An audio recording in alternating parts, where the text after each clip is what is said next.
La obligaron a comer del suelo como si fuera un perro, pero un día esa misma recogida compró la mansión de quienes la humillaron.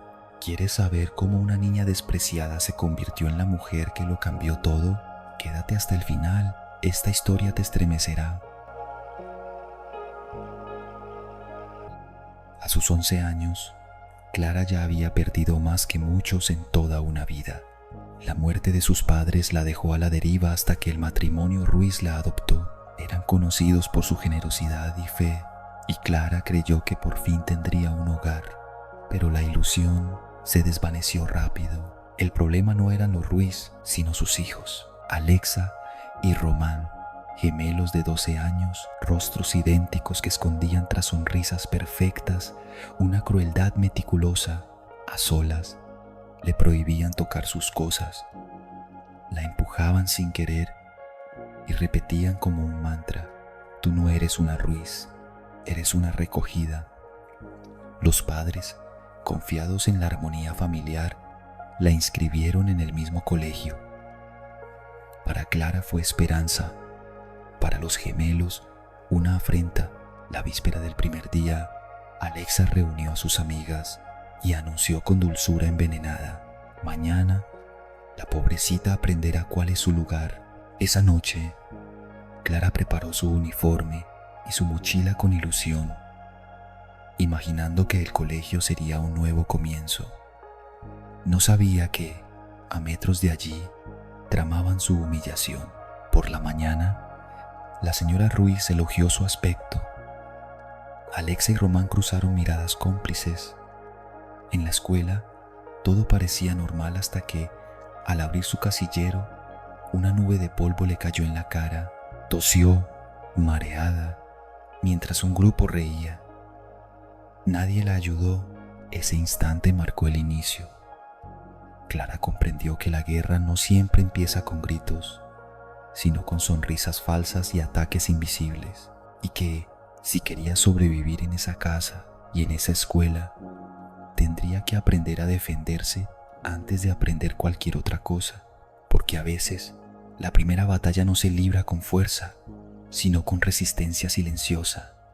Y Clara, aunque aún no lo sabía, estaba a punto de descubrir hasta dónde podía llegar para no dejarse vencer. El plan de Alexa y sus cómplices comenzó a ejecutarse antes de que saliera el sol. Llegaron al colegio mucho antes que todos, dejando cada pieza preparada para una humillación pública. Aquella mañana, la trampa empezó dentro del coche, disfrazada de accidente. Mientras el vehículo avanzaba, Román inclinó con cuidado un vaso, dejando caer sobre la camisa blanca de Clara un chorro espeso de jugo de naranja. La mancha amarilla se extendió como una quemadura sobre la tela, húmeda y pegajosa. Clara sintió el calor de la vergüenza subirle al rostro. Bajó la mirada, intentando ocultar el desastre con sus cuadernos, pero el color chillón parecía gritar. Alexa, con fingida indiferencia, dijo que ya no había tiempo para volver y cambiarse, aunque aún quedaban minutos de sobra, una pieza más en el juego cruel que llevaban meses perfeccionando. En el patio, los gemelos se adelantaron, dejándola sola. Cuando por fin reunió valor para entrar al aula, no sabía que ya la esperaban. Al abrir la puerta, sus ojos se toparon con carteles improvisados en paredes y pupitres. Fuera muerta de hambre, no eres igual a nosotras. Tu lugar está en la calle. Letras gruesas, marcadas con rabia. No tuvo tiempo de reaccionar. Un estallido de risas la envolvió mientras un puñado de talco le cegaba la vista. Huevos rotos resbalaron por su cabello. El agua fría empapó su ropa. Intentó avanzar, pero tropezó y cayó. El aula entera rugía de carcajadas. El eco golpeaba sus oídos como martillazos.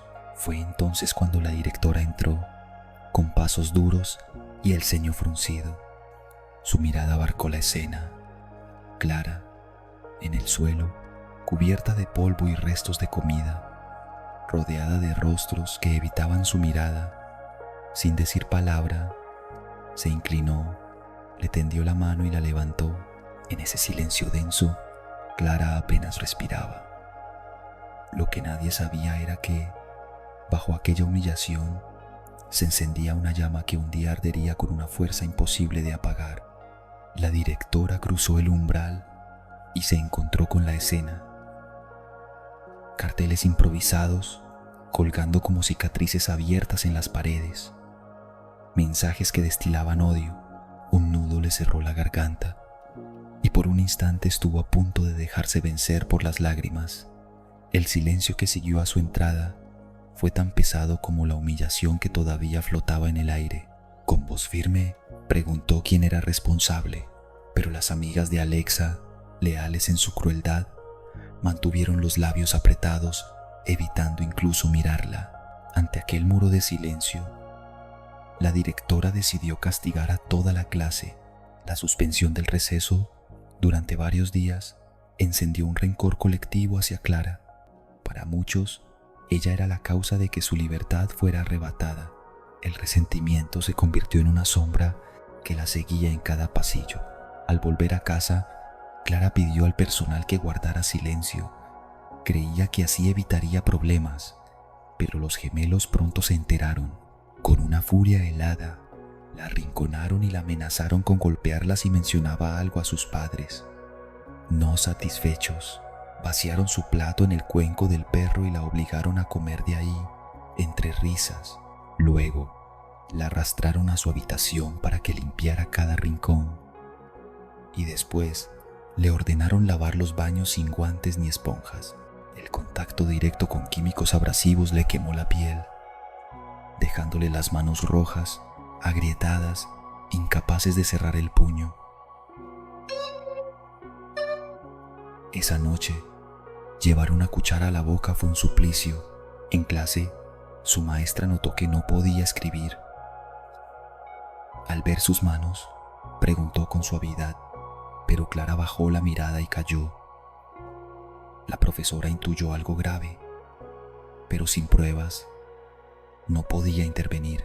Mientras tanto, los Ruiz seguían en el extranjero, dejando la casa al cuidado de la nana Esperanza, buena mujer a la que los gemelos engañaban con facilidad, mostrando amabilidad falsa frente a ella. Lo que ellos no sabían era que cada humillación estaba endureciendo algo en Clara, una fuerza silenciosa que tarde o temprano haría que la historia dejara de estar bajo su control. La graduación fue más que una ceremonia. Marcó el punto en que las vidas de Clara, Alexa y Román tomaron rumbos opuestos. Llegó el examen de admisión a la universidad y, para sorpresa de pocos, solo Clara lo aprobó. Los señores Ruiz recibieron la noticia con sentimientos encontrados: orgullo por la hija adoptiva que se había ganado su lugar y decepción porque sus hijos biológicos habían fallado. Para los gemelos, aquello no fue una derrota, sino una simple molestia. Con el dinero familiar, compraron su entrada a una universidad privada, un lugar donde las notas se podían arreglar y donde la exigencia se medía en fiestas y caprichos, no en esfuerzo. Mientras Clara se sumergía en estudios y prácticas, ellos vivían de noche, acumulando resacas y aprobados por lástima. En medio de esa rutina, los Ruiz planearon una gran celebración, pero el destino, cruel y repentino, cortó la historia de raíz. El avión en que viajaban se desplomó minutos antes de aterrizar. Murieron al instante. Un mes después, en la lectura del testamento, Clara no estuvo presente. Sus prácticas profesionales no podían esperar, pero los gemelos sí, seguros de que la herencia sería toda para ellos. Y así fue, casi. La fortuna y propiedades fueron para los hijos biológicos. Clara recibió solo una suma modesta en una cuenta bancaria y algo más: una clínica totalmente equipada con la condición de que pudiera ejercer allí al graduarse. El abogado custodiaría la propiedad hasta ese momento. Para Alexa y Román, aquello era casi una broma. Entre risas, la llamaron La Recogida y le dijeron que sus padres, la habían dejado en la calle. Días después, la echaron de la casa con sus pertenencias en 2 cajas. Clara alquiló un pequeño departamento y trabajó en un call center para financiar su especialización. Años de cansancio, madrugadas y disciplina forjaron su carácter. Finalmente, el abogado le entregó la clínica, lo que para los gemelos había sido una herencia inútil. Para ella sería la piedra angular de una revancha silenciosa, construida con paciencia, trabajo y una fe inquebrantable. Con los años, el nombre de la doctora Clara Ruiz se convirtió en sinónimo de excelencia. Era una de las neurocirujanas más respetadas del país, invitada habitual a congresos internacionales, citada en revistas médicas y buscada por colegas que querían aprender de su técnica. Sin embargo, para ella, el verdadero prestigio no se medía en medallas ni diplomas, sino en cumplir la promesa que se hizo a los 11 años, atender gratis a quienes no podían pagar. Esa vocación la llevó a uno de los casos más delicados de su carrera, una cirugía que exigía precisión absoluta y un método poco convencional que solo ella dominaba. El riesgo era altísimo, pero el resultado impecable. La Asociación Nacional de Medicina le otorgó un galardón especial y de repente su agenda se llenó de pacientes acaudalados. Aún así, nunca dejó de reservar horas para las personas humildes que tocaban la puerta de su clínica. En lo personal, la vida también sonreía. Clara se había casado con Anselmo, su amor de colegio. Ahora, un ingeniero en computación de gran prestigio. Planeaban comprar una casa luminosa, con estanterías llenas de libros y un jardín para reír con sus hijos futuros. Pero una mañana, mientras hojeaban el periódico, un anuncio la dejó sin aliento. Se vende Mansión Ruiz, la misma casa de altos ventanales y bugambilias donde había crecido y de la que había sido expulsada sin piedad. La sorpresa se mezcló con una extraña inquietud. Llamó al número y reconoció la voz envejecida de la nana Esperanza. Entre susurros, le reveló la verdad. Alexa y Román habían despilfarrado la herencia en fiestas, autos y lujos inútiles. Sin títulos ni trabajos estables, ahogados en deudas, habían hipotecado la mansión. Al día siguiente, Clara se plantó frente a la reja oxidada. El jardín estaba marchito, las paredes agrietadas y el eco del pasado flotaba en cada rincón. No dudó, inició de inmediato los trámites para comprarla, porque esta vez no era solo una casa, era justicia, y Clara estaba lista para cerrar, con sus propias manos, el capítulo que ellos habían escrito para humillarla. Al principio, Román, el gemelo que todavía manejaba a duras penas los asuntos de la mansión, se negó a vendérsela a Clara.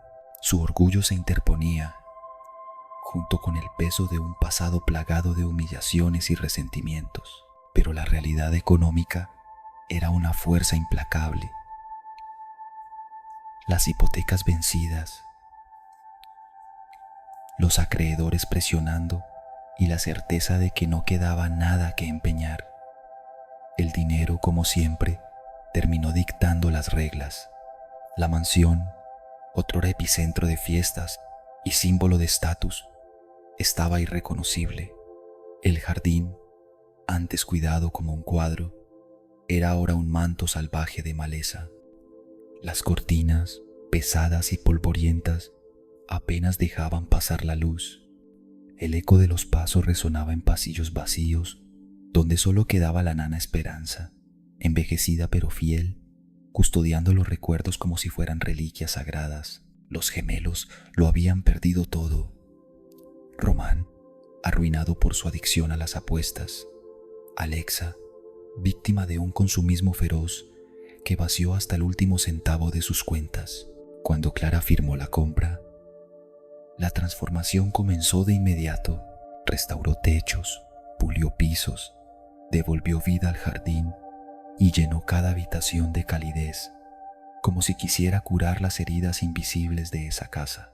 Una vez terminada la remodelación, citó a los gemelos y les pidió que la desalojaran. La respuesta fue una súplica desesperada. No tenían a dónde ir. Clara los escuchó sin alterarse. Luego, con una serenidad que cortaba más que cualquier grito, dijo: «Yo tampoco tuve a dónde ir cuando ustedes me echaron tras la muerte de nuestros padres, pero encontré la manera de sobrevivir y de levantarme. No hubo reproches ni discursos, solo un silencio denso, roto por su decisión final. Les permitiría quedarse, pero bajo condiciones claras. Román trabajaría como conductor de la clínica, Alexa como encargada de la limpieza de la casa, y la nana, merecidamente, conservaría su lugar como ama de llaves, no por necesidad, sino por el cariño y lealtad que siempre había mostrado. Clara no buscaba revancha. Su victoria era otra: convertir el lugar de su expulsión en el hogar que siempre mereció. Con el tiempo, la mansión volvió a llenarse de vida. Ya no era fría ni silenciosa, sino un hogar donde las risas infantiles y el aroma a café reemplazaban los ecos de discusiones y resentimientos.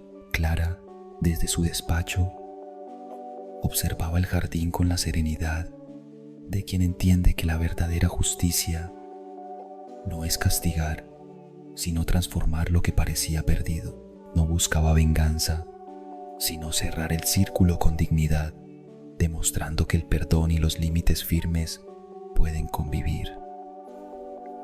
Había roto la cadena del daño y sembrado una nueva forma de vivir bajo ese techo. La historia de Clara nos deja una lección clara. La verdadera grandeza está en ayudar incluso a quienes nos hirieron, pero la bondad no siempre viene de gestos grandiosos. A veces, un pequeño acto puede cambiarlo todo. Así comienza nuestra segunda historia, la de un niño pobre que, con hambre y cansancio, tocó una puerta pidiendo un vaso de agua y recibió un vaso de leche que cambiaría su vida para siempre. Si quieres saber cómo este gesto sencillo se convirtió en un milagro años después, quédate hasta el final porque te emocionará. En un barrio polvoriento, un niño cargaba a sus 11 años más responsabilidades de las que cualquier corazón joven debería soportar. Cada amanecer lo encontraba vendiendo de puerta en puerta dulces o utensilios sencillos, con la esperanza de reunir lo justo para pagar la escuela, aportar a la comida de su madre y cubrir el alquiler. Sus manos delgadas golpeaban con suavidad las puertas. Su voz tímida, pero respetuosa, mezclaba súplica y esperanza. Aquel día, el cansancio le pesaba como piedra en el pecho. El sol de la tarde teñía las calles de un dorado cansado, y el hambre le mordía el estómago a cada paso. Al pasar frente a una panadería, el aroma cálido y dulce lo detuvo. Tras el cristal, los panes recién horneados parecían perfectos, con cortezas doradas y crujientes, como aquellos que en tiempos mejores había probado. Se quedó mirando, intentando engañar al estómago solo con la vista. Sintió que, después de un día así, merecía un premio. Avanzó hacia la puerta, pero al meter la mano en el bolsillo, encontró una sola moneda, gastada, que representaba todo lo que le quedaba. La lógica le decía que debía guardarla para algo más importante. El hambre le exigía usarla ya. Cerró los ojos, respiró hondo y finalmente empujó la puerta. El tintinear de la campanilla y el calor del horno lo envolvieron como un abrazo. Apretando la moneda, dio un paso hacia el mostrador sin imaginar que esa pequeña decisión estaba a punto de cambiar el rumbo de su vida para siempre. El niño continuó su camino, aunque cada paso parecía más pesado que el anterior. El hambre se le había vuelto un nudo en el estómago, un dolor punzante que le hacía pensar con desesperación en cualquier manera de conseguir algo para comer. Finalmente, empujado por esa necesidad insoportable, tomó una decisión que le hizo sentir vergüenza incluso antes de intentarlo: pedir comida en la siguiente casa. Mientras avanzaba, su mente ensayaba una y otra vez lo que diría: no tengo nada más que esta moneda, llevo horas sin comer. Pero cuando llegó frente a la casa, todo el valor que había reunido se le desvaneció. Respiró hondo, trató de calmarse y, como si fuera un ensayo invisible, murmuró para sí las frases que pensaba pronunciar. Pasaron algunos minutos así, hasta que finalmente alzó la mano y llamó a la puerta. Esta se abrió lentamente y apareció una joven de rostro sereno, con una mirada tan cálida que lo desnudó por completo. Él, nervioso, apenas logró pronunciar: ¿me podría dar un vaso de agua, por favor? Las palabras se le escaparon atoradas y, casi sin darse cuenta, había cambiado su petición original. La joven lo miró un instante, conmovida, como si pudiera ver el hambre detrás de su timidez. Sin decir nada, entró y regresó con un vaso grande de leche. Era tan fresco y generoso que el niño lo sostuvo con ambas manos, cuidando cada mililitro como si fuera un tesoro. Lo bebió despacio, saboreando cada sorbo como quien devuelve la vida a su cuerpo. Cuando terminó, su voz tembló mientras preguntaba: ¿cuánto le debo? Ella sonrió suavemente, negando con la cabeza: mi madre me enseñó que nunca se debe cobrar por un acto de bondad. Ayudar no tiene precio. El niño la miró con ojos distintos, con un brillo nuevo, y apenas pudo decir gracias, con el corazón palpitando. Al alejarse de aquella casa, no solo llevaba el estómago un poco más lleno, también sentía que algo en su interior se había fortalecido. Su fe en Dios y en la humanidad, tan golpeada por la vida, había recuperado un poco de luz. Esa leche no solo le había dado energía, sino también esperanza, y con esa esperanza renovada, se prometió que algún día terminaría sus estudios, alcanzaría el éxito y usaría lo que tuviera para ayudar a su madre y a todas las personas que, como él, conocieran lo que era pasar hambre. Lo que el niño no sabía era que ese encuentro, tan breve y tan simple, estaba destinado a volver a su vida en el momento más inesperado, cambiándolo todo para siempre. Muchos años después, la vida cerró un círculo que había permanecido abierto en silencio. Aquella joven de mirada cálida y manos generosas, la misma que, sin pedir nada, dio un vaso de leche a un niño hambriento, yacía ahora en una cama de hospital, consumida por una enfermedad tan extraña como implacable. Los médicos de su pueblo pronto se declararon impotentes y la enviaron a la gran ciudad con la esperanza de hallar una cura. Especialistas de renombre revisaron su caso, debatieron diagnósticos y probaron tratamientos, pero la dolencia seguía avanzando, indiferente, hasta que el expediente llegó a manos del doctor Ríos, un neurocirujano famoso por ver lo que otros pasaban por alto. Al leer el nombre de su pueblo natal, un escalofrío le recorrió la espalda. Pidió verla de inmediato. Caminó por los pasillos del hospital con una mezcla de firmeza y expectación. Al abrir la puerta de la habitación, el tiempo pareció detenerse. Ese rostro, aunque marcado por los años, era inconfundible. Era ella, la joven que un día, con un simple gesto, le devolvió dignidad y esperanza. Se quedó observándola, consciente de que la vida le ofrecía la oportunidad de saldar una deuda grabada en su corazón. Lo que ninguno de los dos sabía era que ese reencuentro no solo cambiaría el rumbo de su enfermedad, sino también el destino de ambos. El doctor Ríos salió de la habitación con el gesto endurecido, como si llevara en la espalda un peso invisible y demoledor. Su paso hacia la sala de juntas era firme, pero su mente era un laberinto de pensamientos cruzados. Ante los expedientes y radiografías extendidos sobre la mesa, selló una promesa muda. Haré todo lo que esté en mis manos para salvarla. No habría cansancio, ni noches en vela, ni estadísticas frías que lo hicieran retroceder. Desde ese instante, la medicina dejó de ser su profesión y se convirtió en una misión personal. Los días y noches se fundieron en un mismo pulso.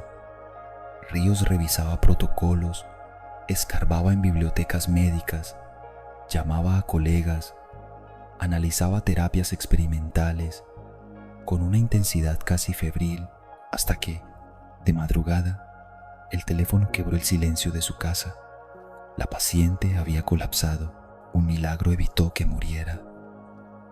Pero ahora su vida pendía de un hilo tan delgado que cualquier segundo podía ser el último. No podía permitirse perderla. No después de lo que aquella mujer, sin saberlo, había significado para él desde niño.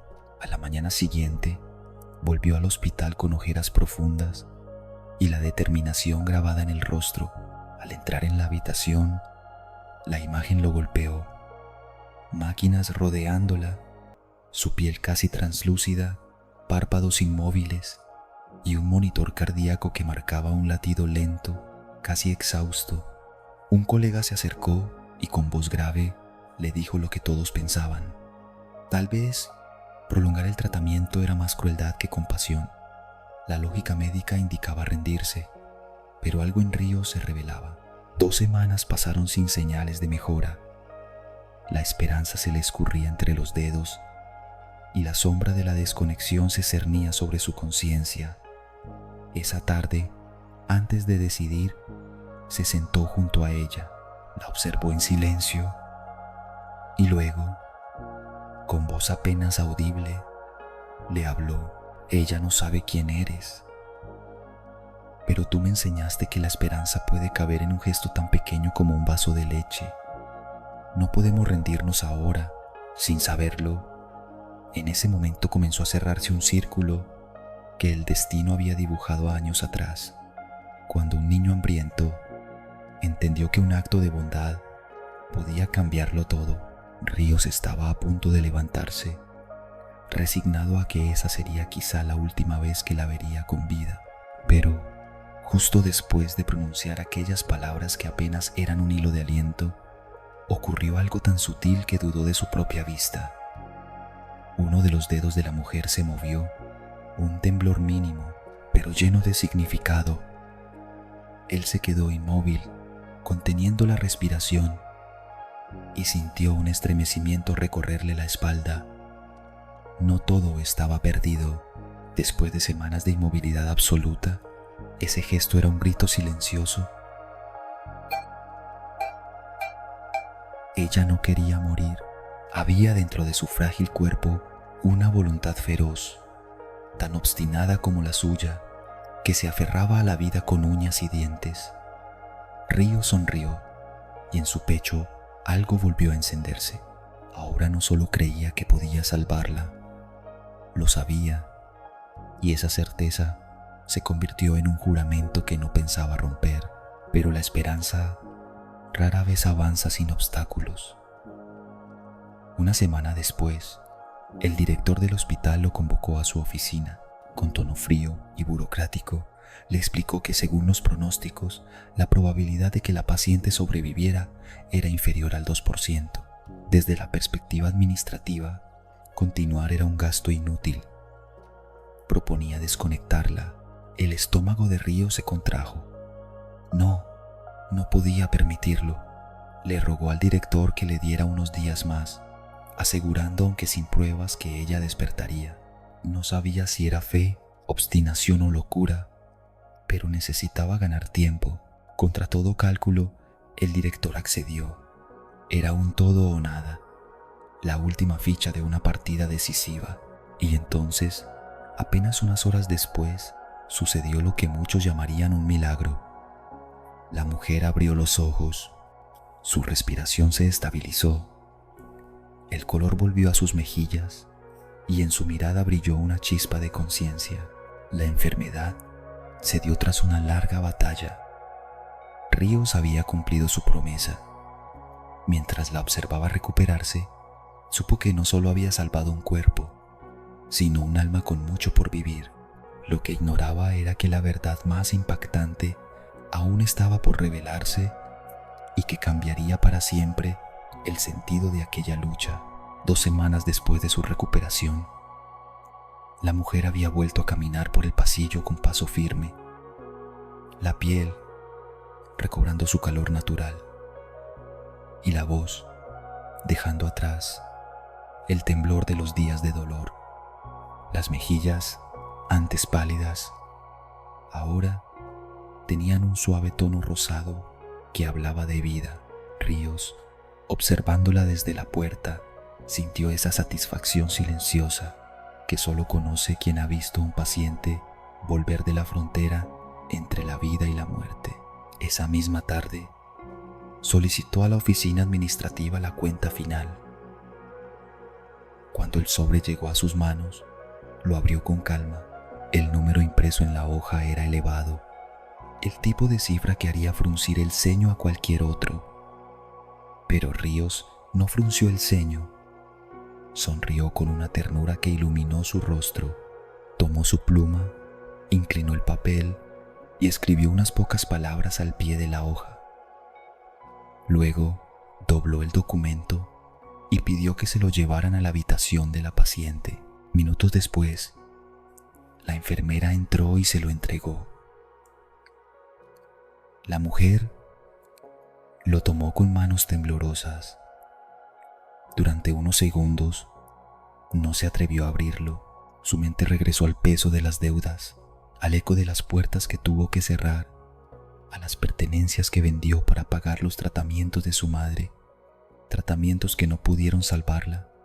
Sin un centavo y con el duelo aún fresco, estaba segura de que la cifra que estaba a punto de leer sería una condena imposible de cumplir. Respiró hondo.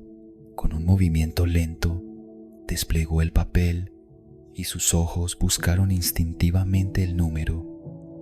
Pero no fue el monto lo que encontró primero. En el margen inferior, escrito a mano, había una breve nota: cuenta pagada, con un vaso de leche. Atentamente, doctor Ríos. Las palabras parecieron detener el tiempo. Un recuerdo, tan nítido como el primer día, la golpeó. Un niño flaco y hambriento tocando a su puerta, pidiendo un poco de agua para calmar la sed. Ella, conmovida, le había ofrecido un vaso de leche fresca y un trozo de pan. Él había intentado pagar, pero ella lo había rechazado con una sonrisa, diciéndole que algún día lo devolviera a otra persona que lo necesitara. Las lágrimas brotaron sin contención.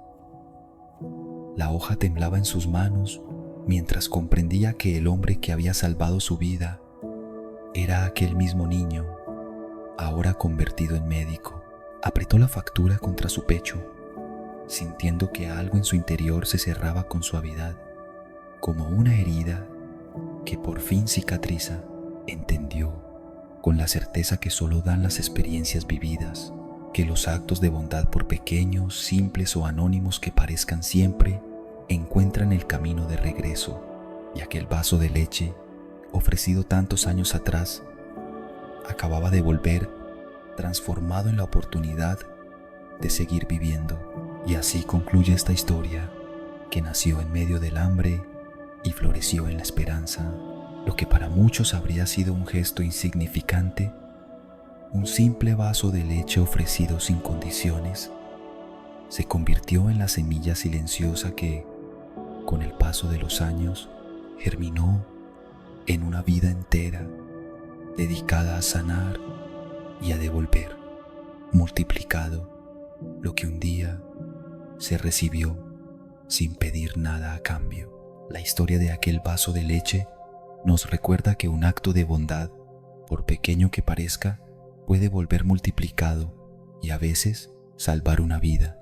Si esta segunda historia te emocionó, no olvides dejar tu me gusta, suscribirte y activar la campanita, porque lo que estás a punto de ver te conmoverá aún más. Acompáñame ahora a la tercera historia, donde un niño, marcado por el abandono desde su primer respiro, descubrirá que la familia no siempre es la que te da la vida, sino la que te elige para amarte. Abandonado en la fría cuna de un hospital, sin un abrazo que lo arrope ni una canción que lo arrulle, todo porque nació con una condición especial. Sin embargo, el destino de Ángel estaba a punto de tomar un giro tan inesperado como maravilloso. Años después, quienes un día le dieron la espalda regresan para reclamarlo. ¿Elegirá perdonar o cerrará para siempre la puerta de su corazón? Andrea sentía que cada contracción la arrancaba de sí misma, como si el mundo entero se desmoronara a su alrededor. La sala de partos olía a metal y desinfectante. El pitido de los monitores marcaba un compás inquietante y el sudor frío le corría por la frente. El instante que había imaginado durante 9 meses ese en el que abrazaría a su hijo se quebró en el momento en que el médico cortó el cordón y acercó al recién nacido a su rostro. Su piel tibia temblaba. Sus diminutos dedos buscaban algo que aferrar, pero en su rostro había rasgos inconfundibles. Tenía síndrome de Down. El corazón de Andrea se apretó, como si una mano invisible lo exprimiera. Un llanto seco sin ternura le escapó del pecho. Movió la cabeza, negando, incapaz de dejar que lo colocaran sobre su regazo. Todos sus sueños, cuidadosamente bordados en meses de espera, parecían romperse en un segundo. En neonatología, Carlos miró a su hijo a través del cristal. La luz blanca caía sobre el pequeño cuerpo, apenas 4 libras, pero respiraba con una fuerza obstinada. No sintió ternura, sino desconcierto y rabia. Entró en la habitación de Andrea y, sin filtrar la voz, lanzó palabras como cuchillas, que él no sería padre de un fenómeno. Andrea sintió como esas sílabas heladas le perforaban el alma, arrancándole un gemido que no sonaba humano, sino al grito ahogado de quien ve arrebatarse el sentido de su vida. Los médicos, ajenos a la tormenta que se gestaba, aseguraban que el bebé, ya apodado Ángel, estaba estable. Sus órganos funcionaban bien, pero debía permanecer en neonatos para ganar peso y someterse a exámenes. Nadie sospechaba que ese inicio incierto sería solo el primer eslabón de una cadena de decisiones capaces de marcar para siempre el destino de todos. Pero para entenderlo, hay que retroceder. Porque toda historia nace en un punto que parece inofensivo, hasta que la realidad lo tuerce y obliga a elegir caminos que dejan cicatrices eternas. Y Andrea y Carlos estaban a punto de abrir la más profunda de todas. Andrea y Carlos eran todavía 2 almas jóvenes, recién estrenando la vida en común. 3 meses después de casarse, ella comenzó a sentir mareos que la obligaban a detenerse en medio de cualquier actividad, acompañados de náuseas persistentes que borraban el apetito. Preocupada, visitó al médico, quien tras unos análisis le dio la noticia que cambiaría todo. Estaba embarazada. La reacción fue una mezcla de asombro y felicidad pura. Carlos la abrazó con fuerza, sintiendo que en ese instante todo cobraba un nuevo sentido. Andrea, conmovida, decidió cuidar cada detalle de su vida para proteger esa pequeña chispa que crecía en su vientre. Entre ambos surgió un pacto peculiar, de esos que parecen inofensivos, pero que marcan el rumbo de los acontecimientos. Con la complicidad del médico, decidieron no realizar ecografías para conocer el sexo del bebé a menos que existiera una complicación de salud. Querían que la llegada del niño fuera una sorpresa absoluta, un regalo envuelto en misterio. Durante semanas, todo fluyó con calma. Andrea se sentía fuerte, el embarazo avanzaba sin incidentes y las visitas al médico se llenaban de sonrisas. Sin embargo, la vida, caprichosa y a veces cruel, siempre guarda cartas inesperadas. Apenas una semana después de entrar en el 7º mes de gestación, Andrea despertó una mañana con los pies hinchados y una fatiga que le atravesaba los huesos. No era cansancio común, sino una pesadez que apagaba cada gesto. Alarmado, Carlos la llevó de inmediato al médico. Los análisis confirmaron un diagnóstico inquietante: preeclampsia. La salud de Andrea y la del bebé estaban en riesgo y la hospitalización debía ser inmediata. A partir de ese momento, la habitación de hospital se convirtió en su mundo. Carlos permanecía junto a ella día y noche, aferrándose a la idea de que todo saldría bien. Con voz suave le repetía que ansiaba ver a su hijo, que ojalá heredara esos ojos claros que habían sido la primera trampa de amor que ella le tendió sin saberlo. Pero mientras él intentaba mantener viva la esperanza, el destino se preparaba para ponerlos frente a una verdad que ninguno estaba listo para aceptar. Carlos, sentado al borde de la cama del hospital, acariciaba la mano de Andrea con un gesto estudiado, como si quisiera ocultar la sombra de inquietud que lo rondaba.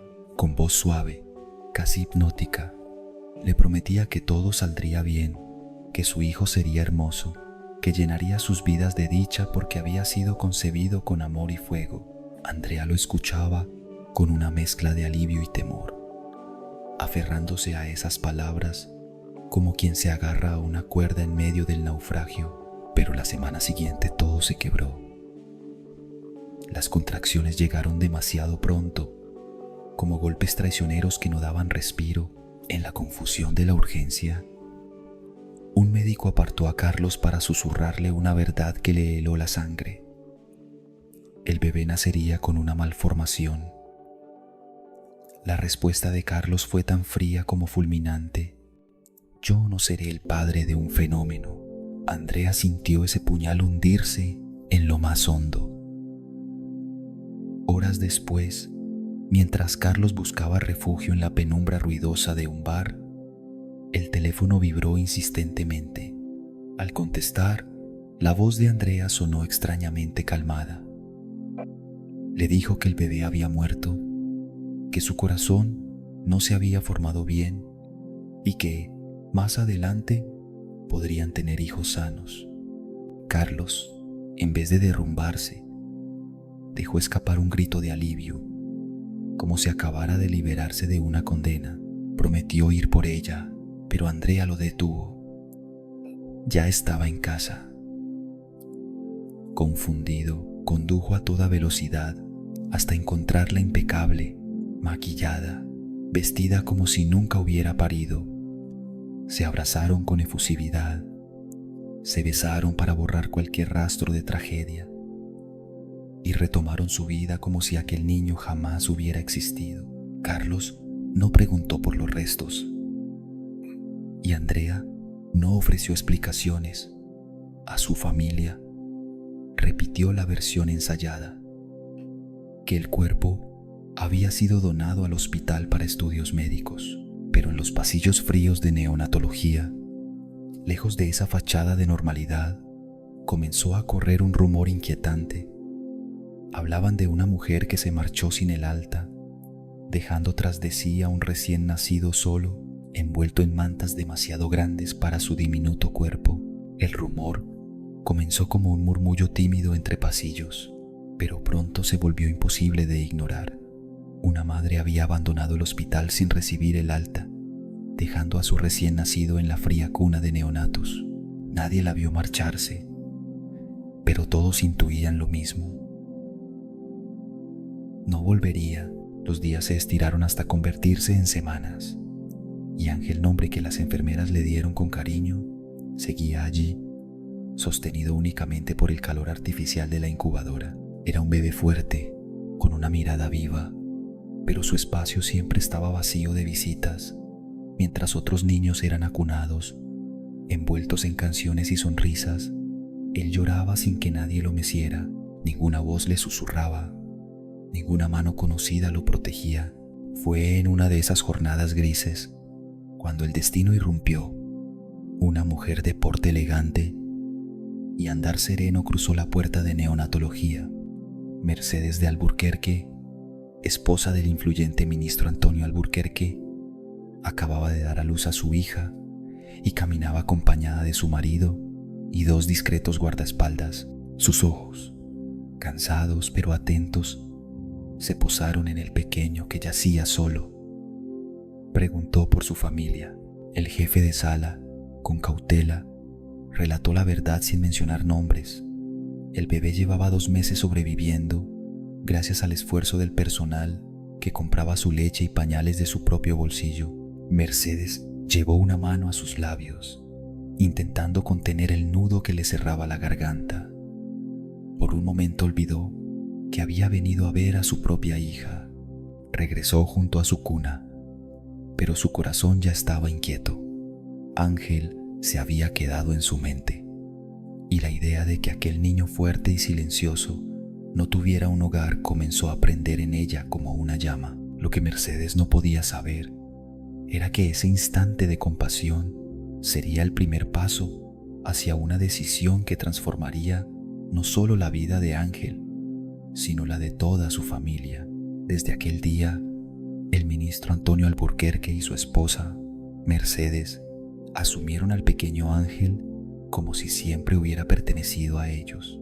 No solo cubrieron cada gasto médico, cada pañal y cada noche de cuidado, sino que tomaron la decisión que marcaría para siempre su historia: adoptarlo, conservando el nombre que las enfermeras le habían dado, un nombre que parecía abrazarlo, protegerlo, como si fuera un talismán contra el abandono. Durante 3 semanas, su hija biológica, Romina, permaneció en neonatos luchando contra una infección, pero incluso cuando iba a verla, Mercedes no podía evitar desviarse hacia la cuna de Ángel. Lo cargaba con la naturalidad de una madre que reconoce a su hijo sin necesitar pruebas de ADN. Entre ambos se había tejido un lazo invisible, un pacto silencioso nacido de miradas y latidos compartidos. Cuando Ángel alcanzó el peso ideal y superó las pruebas médicas, la mansión Alburquerque se convirtió en su refugio, un hogar de jardines verdes, pasillos llenos de luz y un cuarto repleto de juguetes. Allí no le faltaría nada, salvo descubrir que su vida, por muy protegida que estuviera, seguiría guardando secretos. Pasaron los meses y Antonio y Mercedes decidieron que había llegado el momento de bautizar a sus gemelos. La preparación fue casi un evento de estado. Flores elegidas al detalle, música ensayada, listas de invitados donde figuraban políticos, empresarios y familias influyentes. El domingo de resurrección, la iglesia se llenó de murmullos y perfumes caros. Cuando el agua bendita tocó la frente de los niños, un llanto simultáneo llenó la nave, como un eco que unía sus destinos. En la recepción, entre copas de champán y aplausos, algunos invitados no pudieron evitar notar los rasgos inconfundibles de Ángel. Nadie lo dijo en voz alta, pero más de uno intercambió miradas cargadas de preguntas, y entre todos ellos había alguien que lo miraba diferente, con un reconocimiento que no era casualidad, como si hubiera encontrado un eslabón perdido en una historia mucho más oscura que la que se contaba esa tarde. A la mañana siguiente, las páginas sociales amanecieron cubiertas con la imagen perfecta del ministro Alburquerque, su esposa y sus gemelos, capturados entre sonrisas y destellos de cámaras. En casa de Andrea y Carlos, el desayuno transcurría sin sobresaltos. La empleada Dejó el periódico sobre la mesa. Como cada día, Carlos lo hojeó con desgana, deteniéndose apenas en política y economía antes de dejarlo a un lado. Andrea, en cambio, buscó directamente la sección social.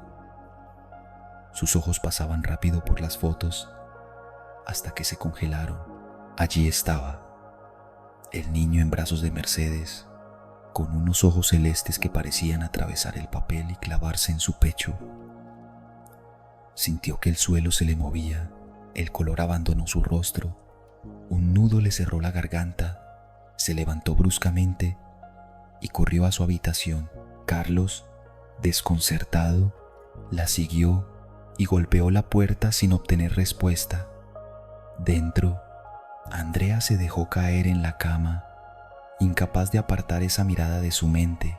Pasó el día entero encerrada, sin probar bocado, ahogada por una culpa que creía sepultada. Cuando Carlos volvió esa noche, la encontró igual, perdida en un silencio espeso. Su tono pasó de curioso a severo. Andrea, temblando, rompió la mentira que había repetido durante meses. Creía que el hijo del ministro era su hijo. Me dijiste que había muerto, escupió Carlos, incrédulo. Andrea bajó la vista. Confesó que el bebé había nacido vivo, pero ella había huido del hospital sin que nadie lo notara. No estaba preparada para criar a un niño con síndrome de Down, ni para enfrentar el juicio de todos. ¿Y cómo sabes que es él?, exigió Carlos. Soy su madre. Lo reconocería en cualquier parte. Carlos comenzó a caminar como un animal enjaulado, respirando con furia. Luego tomó una maleta y empezó a llenarla. Antes de salir, se detuvo y la miró con una mezcla de desprecio y amargura. No estaba asustado cuando lo vi, pero tú lo abandonaste como a un perro. Decidiste por los dos, y eso no lo perdono. Si dijiste que mi hijo estaba muerto, ahora la muerta eres tú. La puerta se cerró con un golpe seco. Afuera, la noche la envolvía. Adentro, Andrea quedaba sola y con una determinación oscura creciendo en silencio. Andrea se dejó arrastrar por una depresión que le apagó el mundo. Los días eran grises, las noches eternas. Apenas comía, apenas hablaba. Solo la culpa, como un eco implacable, le repetía lo que había hecho. Fueron las palabras persistentes de su madre, firmes pero llenas de ternura, las que poco a poco abrieron grietas en ese encierro emocional. Y un mes antes de que Ángel cumpliera 2 años, Andrea tomó una decisión feroz.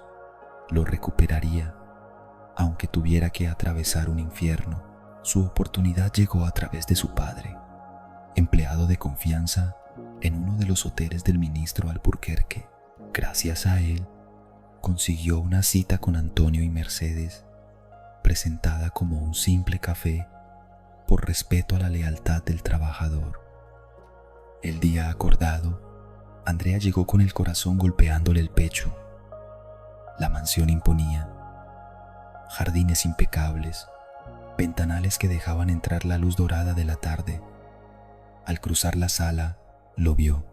Ángel en el suelo, junto a Romina, reía mientras una enfermera y 2 niñeras lo cuidaban. Su cabello brillaba, sus pasos eran torpes pero seguros, y sus palabras salían nítidas. La atención y las terapias habían transformado al niño que ella dejó atrás. Mercedes la recibió con amabilidad distante, Antonio con cortesía medida. Andrea apenas se sentó antes de romper en llanto. La verdad salió atropellada. Era la madre biológica de Ángel, la que lo había dejado al nacer. El cambio en el ministro fue instantáneo. Se incorporó con una autoridad que llenó la estancia. Le ordenó salir. La acusó de no ser digna de llamarse madre y le advirtió que si intentaba acercarse de nuevo, enfrentaría una demanda por abandono. Ángel es nuestro hijo, dijo con voz de acero. Crece, amado, fuerte, feliz. No necesita las migajas de un arrepentimiento tardío. Andrea salió tambaleante.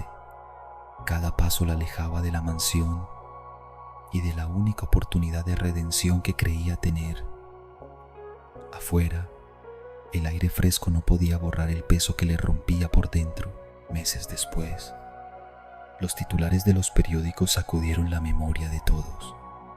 Andrea, aquella mujer que un día tomó la que creyó la decisión más difícil de su vida y que quizá fue también la más errada, vagaba sin rumbo por las calles de la ciudad.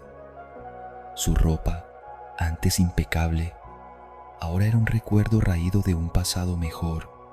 Su mirada, perdida entre sombras, parecía buscar algo que ya no estaba allí. La degradación física y emocional fue tan profunda que, finalmente, las autoridades decidieron internarla en un sanatorio para enfermos mentales. Allí, su historia se convirtió en un eco distante de lo que pudo haber sido y nunca fue. Una advertencia silenciosa sobre el peso de nuestras decisiones. Mientras tanto, Ángel creció lejos de esa oscuridad. En el calor de un hogar lleno de amor, rodeado de cuidado, educación y respeto, fue moldeando su carácter y su destino. Heredó gran parte de la fortuna de sus padres adoptivos. Pero su mayor herencia fue otra: la certeza de haber sido deseado, protegido y amado desde su primer llanto. Años después, cuando la verdad sobre sus orígenes llegó a sus oídos, no sintió rencor ni vacío. Eligió permanecer donde había encontrado lo que todo niño merece: un hogar de verdad. La historia de Ángel es la prueba viva de que el amor verdadero no siempre viene de donde esperamos.